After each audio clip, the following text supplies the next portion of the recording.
हम अकबर की राजपूत नीति के बारे में चर्चा कर रहे थे कि कैसे अकबर ने एक बहुत ही दूरदर्शी शासक था और उसने इस बात को समझा था कि वह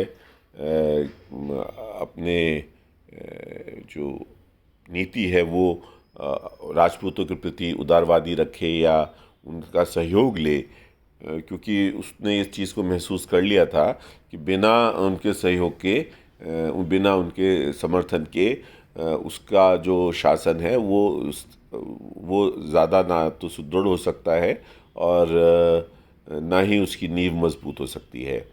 तो इसमें मैंने आपको बताया था कि उसके तीन हम चरणों में राजपूत उसकी जो नीति थी उसको विभक्त हम कर सकते हैं। तो अब हम पहले चरण की बात करेंगे कि पहले चरण में अकबर राजपूतों के प्रति उदार था। रणथंभौर के राजाध्यक्ष राव दलपत राय की को शाही सेवा में स्वीकार कर लिया गया, उन्हें जागीर भी दी गई। अकबर ने भगवंत सिंह की बहन से शादी की। भगवंत सिंह कछावा राजा थे और इसी तरह भारमल अकबर का विश्वसनीय और घनिष्ठ भी था। यह बात इस तथ्य को सिद्ध से होती है कि जब अकबर गुजरात अभियान के लिए निकला था तो आगरा की सारी जिम्मेदारी भारमल को ही सौंपी गई थी। किसी भी हिंदू राजा को इस प्रकार का सम्मान पहली बार मिला था।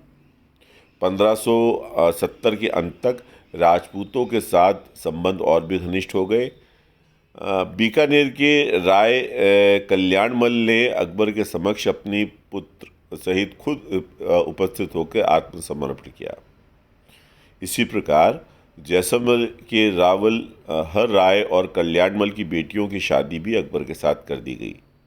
दोनों राजाओं ने अपने इलाके में अच्छी तरह पैर जमा लिए और उन्हें शाही सेवा में शामिल कर लिया गया था।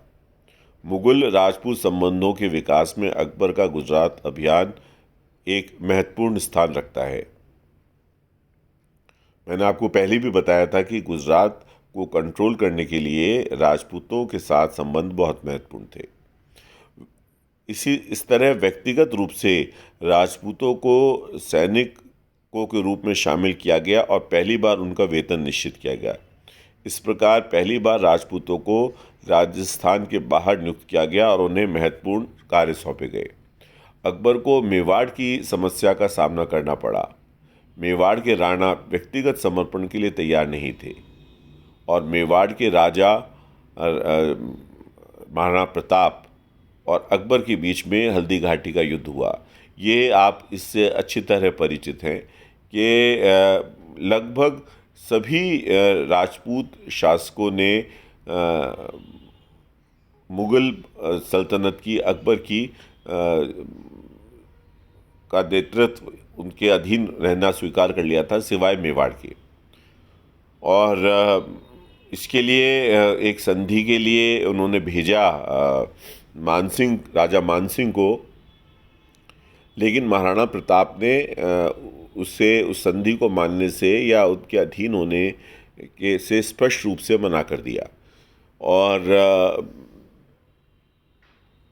इस वजह से हल्दी घाटी का युद्ध हुआ।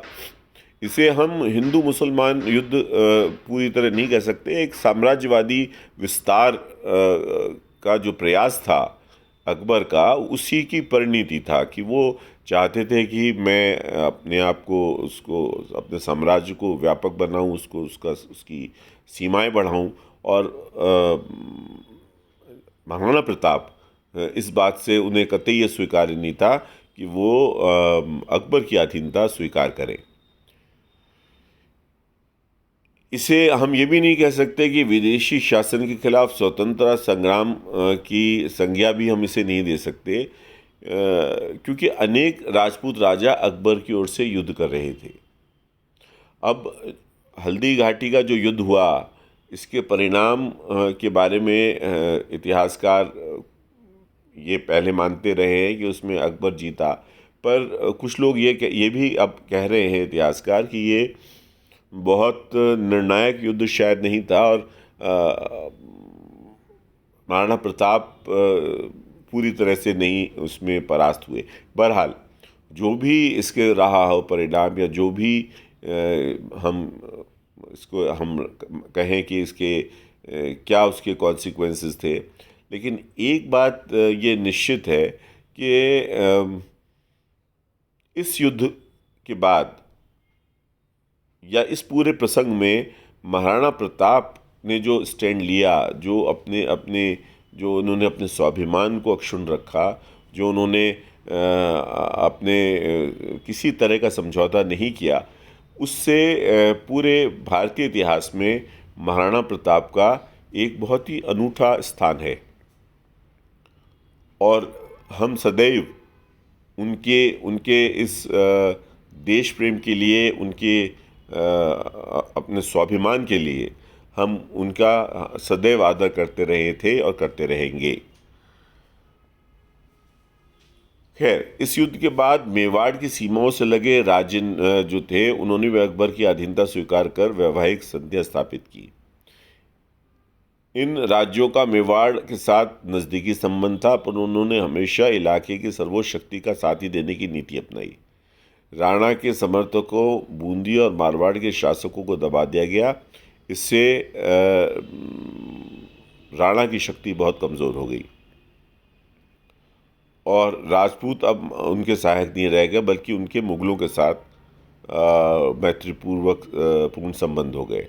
किंतु दूसरे चरण के अंत तक अकबर की राजपूत नीति इस हद तक उदार नहीं थी कि जिसे मुस्लिम कट्टरपंथी धार्मिक वर्ग अस्वीकृत करे और या राज्य के मुस्लिम स्वरूप के लिए वो खतरा बन सके। तो इस तरह से हम ये कह सकते हैं कि 1580 तक का जो अकबर की जो राजपूत नीति थी उसका हमने अभी चर्चा की, और आगे फिर हम अगले अपने लेक्चर में 1580 के पश्चात के उसकी नीति के बारे में चर्चा करेंगे।